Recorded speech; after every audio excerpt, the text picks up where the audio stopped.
Nimisha from Mumbai. She has quoted verse 33.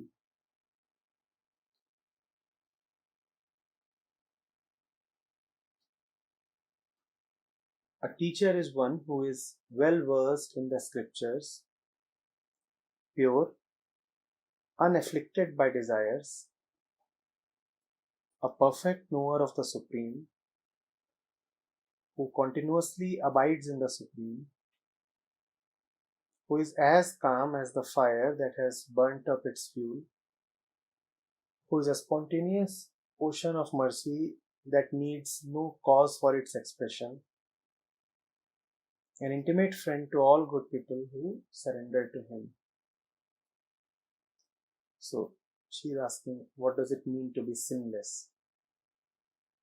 In the Bible, it is said that man was born from the original sin that stemmed from Adam and Eve in the Garden of Eden.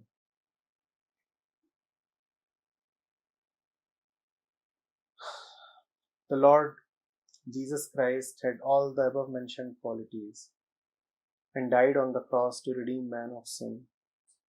Yet the world is mired in sin and suffering like never before.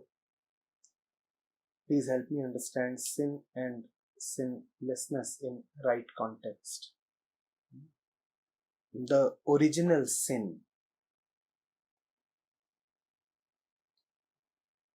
is to assume a form. You have quoted the Bible. There too the sin was to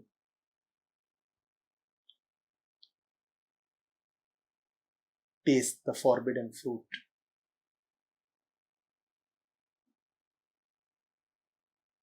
And then, as a punishment, to be born in the world. As a punishment, to be expelled from the holy garden of bliss and to be born as human beings in the world. That's sin, fundamentally. To feel born, to be born, to be someone inside whom the clock is ticking. Birth relates to time, does it not?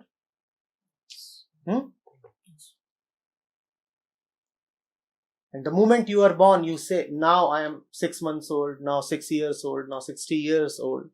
The clock starts ticking from when you were born. That's the original sin. Not to heed the advice of God, taste the forbidden fruit and set the clock ticking. Tasting the fruit of knowledge is letting knowledge in.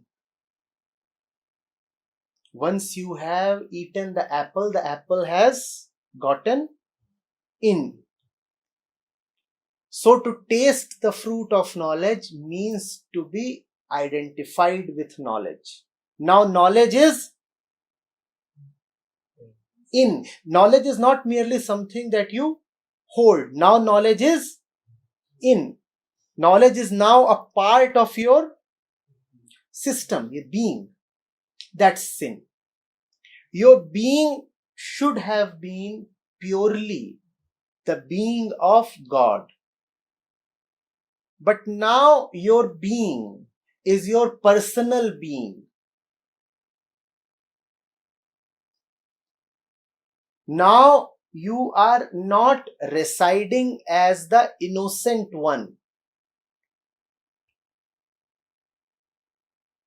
The stories say that Adam and Eve would wear no clothes. But once they had tasted the fruit and God came looking for them, they hid behind a few shrubs, because now they were ashamed of themselves. Now they are no more innocent. Now they are ashamed. Now they know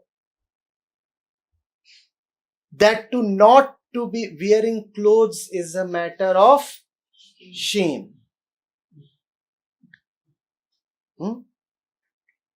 Worldly knowledge has been taken in. God never taught them that nakedness is a matter of shame. But now they have knowledge from elsewhere. The apple represents the tempting world. The apple. You feel like eating it. Just as you look at the world and feel like eating it. World. Nice apple. So many have fallen to the temptations of apple, haven't they? Once you have fallen to the apple, you are a sinner. Now you know a lot, and now you know that which did not need to be known. Now you are knowledgeable, but most of your knowledge is just a burden. And it's not a problem that you have knowledge. The problem is that you consider yourself as the knowledgeable one. That's the sin. To depart from God and be born in the world of knowledge. Now your being is not just God. Now your being comprises of stuff taken in from the world. You have lost innocence. What then is innocence? To be purely innocent of this and that. This and that exists but cannot get in. That's the statement of the innocent mind. This and that exists but it cannot get in. Its existence is undeniable. Remember that the tempting fruit existed in God's garden itself. So its existence cannot be denied. The world definitely exists.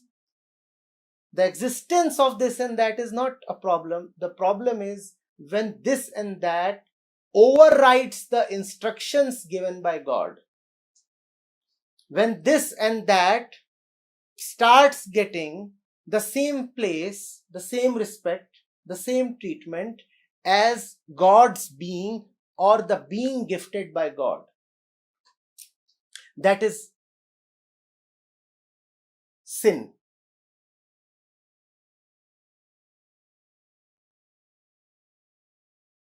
To corrupt your identity.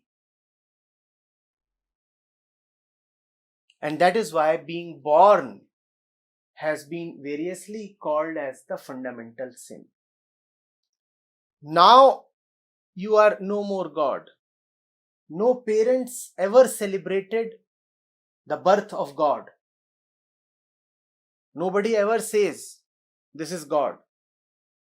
You are called my son or my daughter. Your identity is spoiled the moment you are born. The born one cannot have an innocent identity. This is sin. Departure from the truth. Departure from God.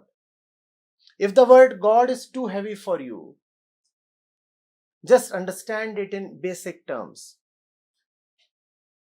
To be born means to be called the limited and to take oneself as the limited one. And you very well know that no limitation pleases you. That is sin. To be irrevocably tied to a body, at least irrevocable till the point of physical death. To be irrevocably tied to a physical body that is really incapable of giving you fulfillment is sin.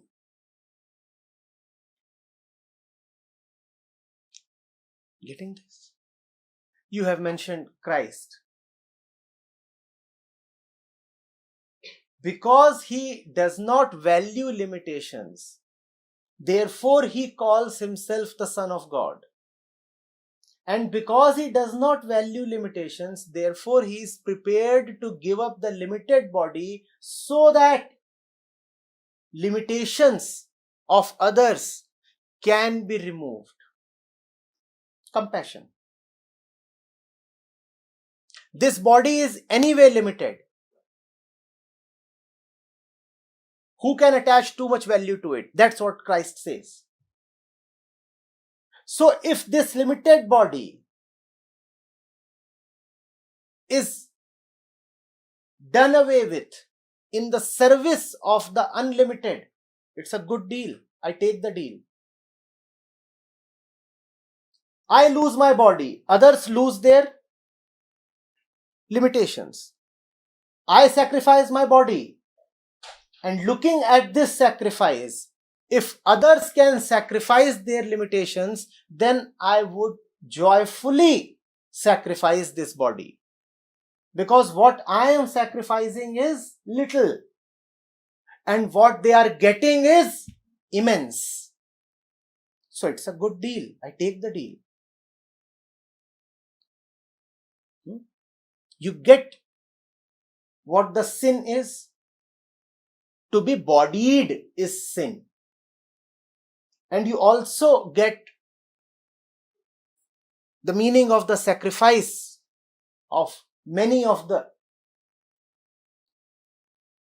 prophets and saints and teachers. Their entire aim is to rid people of their self-imposed limitations. After all, it was a decision to taste the fruit. The limitations are self-imposed.